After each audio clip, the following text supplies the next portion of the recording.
Hello friends, welcome back to my channel. एक बार फिर से लेके आई हूँ आपको इंटरेस्टिंग सी वीडियो। सो फ्रेंड्स, आज हम बात करेंगे चंद्र ग्रहण और पूर्णिमा के बारे में। होली पर चंद्र ग्रहण जैसे कि आप सभी को पता है कि होगा, उसी दिन पड़ रही है पूर्णिमा। बहुत से ऐसे शुभ संयोग के साथ दोनों चीज़ें मिक्स होकर बन रही हैं, जो कि 100 सालों के बाद ये महासंयोग बना है। चंद्र ग्रहण केवल पूर्णिमा के दौरान ही हो सकता है, जब चंद्रमा और सूर्य पृथ्वी की विपरीत दिशा में होते हैं। उस समय चंद्रमा पृथ्वी द्वारा डाली गई छाया में जा सकता है, जिसके परिणाम स्वरूप चंद्र ग्रहण हो सकता है। हालांकि अधिकांश पूर्ण चंद्रमाओं के दौरान चंद्रमा की थोड़ी झुकी हुई कक्षा उसे पृथ्वी की छाया के ऊपर के नीचे लाती है, इसलिए सबको दिखता है कि ये चंद्र ग्रहण है। ये भारत में तो नहीं दिखेगा, लेकिन काफ़ी सारे विदेश हैं जहाँ दिखेगा। और सूतक काल भी भारत पे नहीं पड़ेगा, इसका कोई महत्व ही नहीं पड़ेगा, क्योंकि ये विदेश में दिखेगा और दिन के समय नहीं, रात के समय है ये, जो कि भारत में दिखेगा नहीं, तो ज़्यादा नेगेटिव प्रभाव इन पे नहीं पड़ेगा। लेकिन अब हम बात करेंगे पूर्णिमा के दिन की। उस दिन खास सहयोग भी बन रहा है। पूर्णिमा पर क्या करें, कौन सा स्नान ध्यान क्या कैसा करना चाहिए, लेकिन उसके पहले हम बात करेंगे होली की। सो फ्रेंड्स, इस साल 25 मार्च 2024 को होलिका है। होलिका दहन होगा और होली खेली जाएगी दूसरे दिन। मतलब 2 दिन का पड़ रहा है ये महत्व। एक दिन पहले खेली जाएगी, वहीं दूसरी ओर होली पर ग्रहण भी लगेगा। पंचांग के अनुसार इस बार होली के दिन चंद्र ग्रहण का साया पड़ने वाला है 25 मार्च को सुबह 10:23 से दोपहर 3:02 तक चंद्र ग्रहण लगेगा। भारत पे ये दिखाई नहीं देगा, जो कि मैंने पहले वीडियो में भी बताया था आपके लिए कि ये कहाँ कहाँ दिखाई देगा, तो मैंने ये पहले वीडियो डाला हुआ है, आप प्लीज़ जाएं और देख सकते हैं। अब बात करेंगे कि पूर्णिमा पर हमें ऐसे कौन से खास उपाय करना चाहिए, पूर्णिमा पर क्या करना चाहिए, क्या महत्व है, क्या विधि है, क्या असर है इसका। तो चलिए शुरू करते हैं। सो फ्रेंड्स, फाल्गुन मास की पूर्णिमा बहुत ही विशेष मानी गई है। धार्मिक मान्यताओं के अनुसार फाल्गुन मास की पूर्णिमा का व्रत रखने से अनगिनत आशीर्वाद मिलते हैं और जीवन की सभी समस्याएं दूर होती हैं। इसी वजह से लोगों को इस दिन का व्रत रखने की सलाह दी जाती है। यह व्रत भगवान विष्णु और धन की देवी माता लक्ष्मी के लिए पूजनीय है और समर्पित माना जाता है। इस साल फाल्गुन पूर्णिमा 25 मार्च 2024 को पड़ेगी। तो आइए जानते हैं इस दिन जुड़ी कुछ महत्वपूर्ण बातों को। सबसे पहले इसका हम मुहूर्त जान लेते हैं। हिंदू पंचांग के अनुसार फाल्गुन पूर्णिमा 24 मार्च दिन रविवार की सुबह 9:54 पर शुरू होगी। वहीं इसका समापन अगले दिन 25 मार्च 2024 दिन सोमवार को होगा दोपहर 12:29 पर। बता दें, 25 मार्च के दिन इस दिन का उपवास और पूजा दोनों इसी दिन रखी जाएगी। हालांकि दूसरे दिन इसकी व्रत की पूर्णिमा है, लेकिन कभी कभार क्या होता है, तिथियां ऐसी पड़ जाती हैं कि किसी दिन एक ही दिन का महासंयोग ऐसा बनता है कई पूर्णिमा पे कि उपवास की और उपवास की और दान धर्म की पूर्णिमा एक ही दिन होती है। लेकिन इस बार व्रत एक दिन है, दूसरे दिन की दान की और स्नान की पूर्णिमा है। मतलब पहले दिन आप उपवास करें, दूसरे दिन दान और स्नान करें। ये विधि आज इस बार ये ऐसा सहयोग बना है कि 2 बार है पूर्णिमा, मतलब 2 दिन आप कर सकते हैं, लेकिन व्रत आप 25 तारीख को करेंगे। अब बात करते हैं फाल्गुन पूर्णिमा की पूजा विधि क्या है, तो जान लेते हैं। फाल्गुन पूर्णिमा के दिन सुबह उठकर पवित्र स्नान करें, जो कि मैंने काफ़ी सारे वीडियो में बताया है कि पवित्र स्नान आपको कैसे करना चाहिए, लेकिन एक बार फिर से सुन लीजिए। कहीं जलाशय पे जा सकें, पवित्र नदियों में जा सकें तो ठीक, ना जा सकें तो घर में कुछ ड्रॉप्स पवित्र जल के डाल लें। पवित्र जल मतलब गंगा, सरस्वती, नर्मदा, जो भी जल आपके पास हो अवेलेबल, और संगम का जल वो आप डालें और स्नान करें। तो पवित्र जल से आप स्नान करेंगे सुबह जल्दी उठकर। इस दिन गंगा नदी में स्नान करने का विशेष महत्व माना जाता है और दीपदान करने का विशेष महत्व होता है। पवित्र नदी के स्नान के बाद व्रत का आप भगवान विष्णु के पूजा करेंगे और संकल्प लेंगे। आपके लिए संकल्प बहुत ज़रूरी होता है, क्योंकि व्रत करने वाले को भगवान विष्णु की पूजा में या किसी भी पूजा में यदि आप बैठे हैं और आप पूजा के लिए आप शुरुआत कर रहे हैं, तो सबसे पहले आपके लिए उस चीज़ का संकल्प करना अनिवार्य होता है। बिना संकल्प के पूजा पूरी नहीं मानी जाती और उसका हमें फल भी नहीं मिलता है। तो आप संकल्प करें, भगवान विष्णु की विधि पूर्वक पूजा करें। पूजा में तुलसी पत्र अवश्य मिला लें, क्योंकि ये तुलसी के बिना पूजा अधूरी मानी जाती है क्योंकि भगवान विष्णु को तुलसी दल प्रिय है।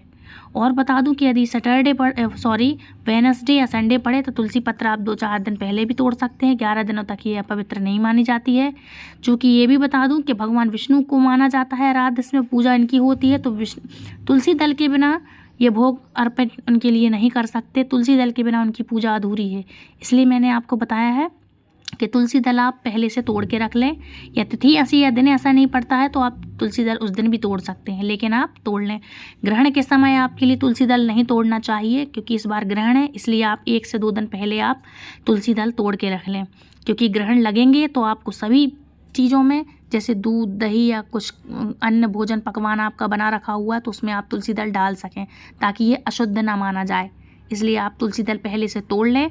भगवान के समीप जब चंद्र ग्रहण होगा तो आप भगवान में पर्दा लगा के रखें। स्वयं भी नहाएं दोबारा से, दूसरी बार भगवान को भी नहलाएं, घर की सफाई करें, हर जगह आप गंगा जल छिड़काव करें गंगा जल का। तो आपके लिए भगवान विष्णु के लिए तुलसी दल अवश्य शामिल करना है। इसके बाद आप विधि पूर्वक पूजा करें। भगवान श्री हरि विष्णु को पंजीरी का भोग आप अवश्य लगाएं। ये बनाएंगे आप धनिया की पंजीरी, और पंचामृत का भोग लगाएं। भगवान सत्यनारायण का कथा का पाठ करें और जल में सफ़ेद फूल, दूध और चावल मिलाकर अर्घ दें। भगवान विष्णु का अभिषेक करें और रात के समय आपको अर्घ देना है। इस दिन दान और पुण्य अवश्य करें। तामसिक चीज़ों के सेवन से आप बचें। गरीबों की मदद करें। धार्मिक स्थलों पर दर्शन के लिए आप अवश्य जाएं। जो भी आपके आसपास मंदिर हो आप वहां अवश्य जाएं और दर्शन करें। भगवान विष्णु का आप मंत्र जाप करेंगे, ओम नमो भगवते वासुदेवाय नमः। सारा दिन आप अपने भगवान का इष्ट देव का मंत्र आप मन ही मन कर सकते हैं। ये थी कुछ विधि और चीज़ें जो आपके लिए करना चाहिए। अब बात करेंगे फलाहार में हमें क्या करना चाहिए। सो फ्रेंड्स, आप मेवे खा सकते हैं, खिचड़ी का आप सागार ले सकते हैं, साबूदाने की खीर बना सकते हैं, चावल की खीर बना सकते हैं, समा की खीर बना सकते हैं, और दूध के इससे बने पदार्थों का आप सेवन कर सकते हैं तथा भोग लगा सकते हैं। रात के समय जब आप अर्घ्य देंगे चंद्रदेव को, तो चंद्रदेव को सफ़ेद दूध से बनी चीज़ों का आप भोग लगाएं, खुद भी खाएं और बच्चों में व घर में परिवार में आप ये प्रसाद वितरण करें। ठीक है। पूजा के समय आप भगवान विष्णु की कौन सी माला जाप कर सकते हैं, कौन सा मंत्र आप कर सकते हैं। तो फ्रेंड्स, मंत्र है ओम नारायणाय विद्महे वासुदेवाय धीमहि तन्नो विष्णु प्रचोदयात्।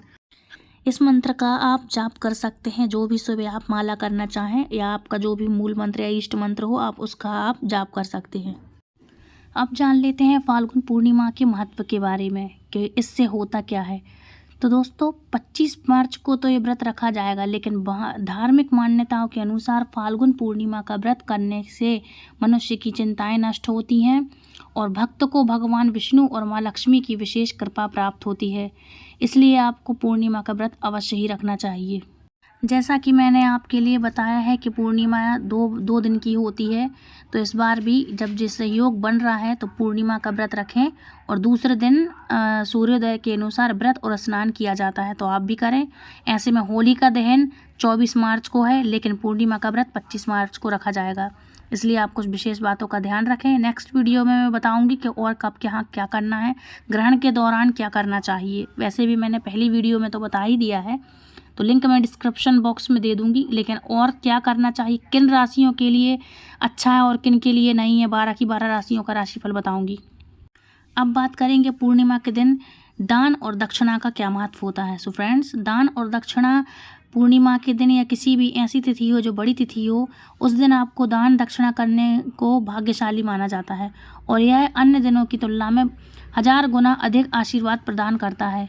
इस दिन धन, वस्त्र का, भोजन का, सभी का दान आप कर सकते हैं और किया भी जाता है। सनातन धर्म में निराश्रित हैं उनको मनवांचित भोजन करवाना अत्यंत सम्मान का प्रतीक माना जाता है। इसलिए आप गरीबों को भोजन कराएं, जिनके पास कोई आश्रय नहीं है आप उनके लिए भोजन कराएं, और जो आपकी श्रद्धा सामर्थ्य हो आप दान अवश्य करें।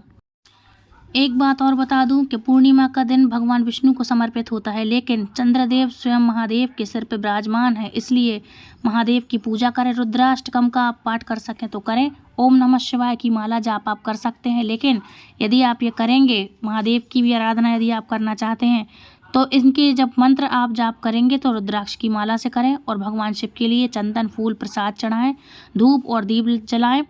शिव जी को बिलपत्र, धतूरा, चावल अर्पित करें।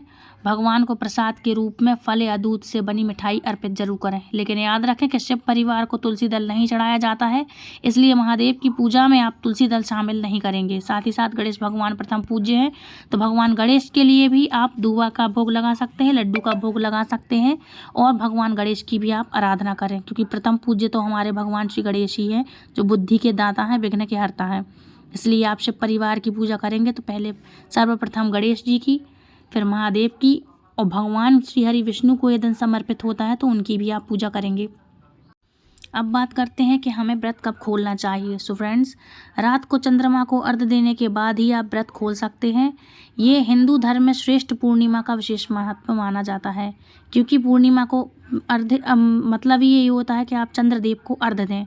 इसके पहले आप नमक का यूज़ करना चाहते हैं तो सेंधा नमक का इस्तेमाल कर सकते हैं साथ ही, लेकिन इसके बाद आप लहसुन प्याज से बना हुआ खाना आप नहीं खाएंगे। या तो आप फलाहार करें या सफ़ेद चीज़ों से आप भोग खोलें, उपवास खोलें और भगवान को भी आप भोग लगाएं।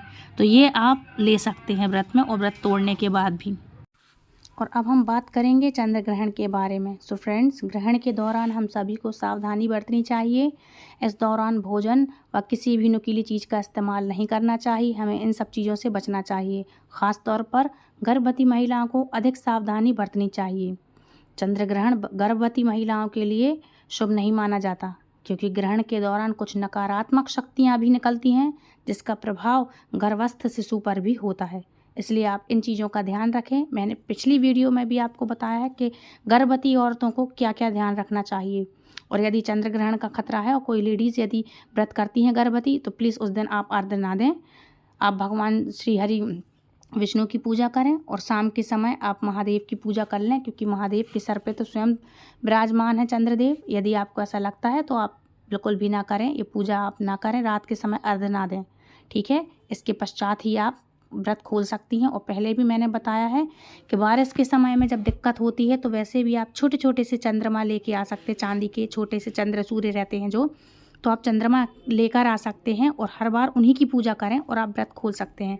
बारिश के टाइम में क्या होता है, जब चंद्रदेव नहीं निकलते तो हम व्रत कैसे खोलें, अर्घ्य कैसे दें। तो उनकी पूजा करने के पश्चात हम अपना व्रत तोड़ सकते हैं और ये करने के पश्चात हम अपना उपवास खोलते हैं। तो आप ऐसा कर सकते हैं।